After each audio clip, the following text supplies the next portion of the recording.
1757 இந்திய வரலாற்றை முழுக்க மாற்றிய ஒரு வருடம். அந்த நேரத்தில் இந்தியா முழுக்க சின்ன சின்ன அரசுகளா பிரிஞ்சிருந்தது. ஒவ்வொரு ராஜாவும் இன்னொருவருக்கு எதிராக இருந்தாங்க. இந்த குழப்பத்தையே பயன்படுத்தி ஆங்கில கிழக்கிந்திய கம்பெனி மெதுவாக தங்கள் இன்ஃப்ளூயன்ஸை அதிகரிச்சாங்க. அந்த நேரத்தில் வங்காளம் இந்தியாவின் மிகவும் செல்வம் நிறைந்த பகுதி. வணிகம், வளம், நதிகள் எல்லாமே இருந்தது. இதனால் வங்காளத்தை கைப்பற்றினா செல்வாக்கு கிடைக்கும். அங்க ஆட்சி செய்தவர் வங்காள நவாப் சிராஜ் உத்தௌலா. அவர் ஆங்கிலேயர்களை எச்சரித்தார், என் அனுமதி இல்லாம வியாபாரமும் பண்ணாதீங்கன்னு. ஆனா ஆங்கிலேயர்கள் கேட்டுக்கொள்ளல. 1756 கல்கத்தா கோட்டையை நவாப் தாக்கினார். அப்போது நடந்த ஒரு கொடூர சம்பவம், இருட்டறை துயர சம்பவம். பல ஆங்கிலேய சிப்பாய்கள் ஒரு சின்ன அறையில் அடைக்கப்பட்டார்கள். அதில் பலர் உயிரிழந்தார்கள்.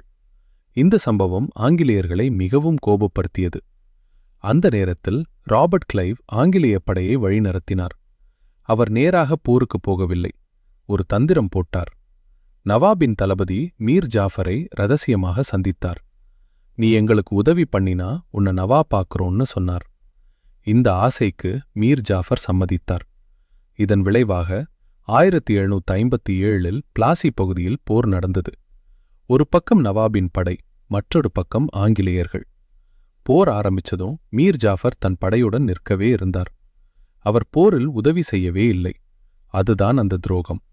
இதனால் சிராஜ் உத்தௌலா தோல்வியடைந்தார். ஆங்கிலேயர்கள் வெற்றி பெற்றார்கள். அந்த ஒரு போரால் வங்காளம் அவர்களது கட்டுப்பாட்டுக்கு வந்தது. அதுவே இந்தியாவில் ஆங்கிலேய ஆட்சியின் ஆரம்பம். வியாபாரம் பண்ண வந்தவர்கள் இப்போ ஆட்சியாளர்களாக மாற ஆரம்பிச்சாங்க. இங்கிருந்து அவர்கள் எப்படி முழு இந்தியாவையும் கைப்பற்றினாங்க, அதை நெக்ஸ்ட் வீடியோல பார்க்கலாம்.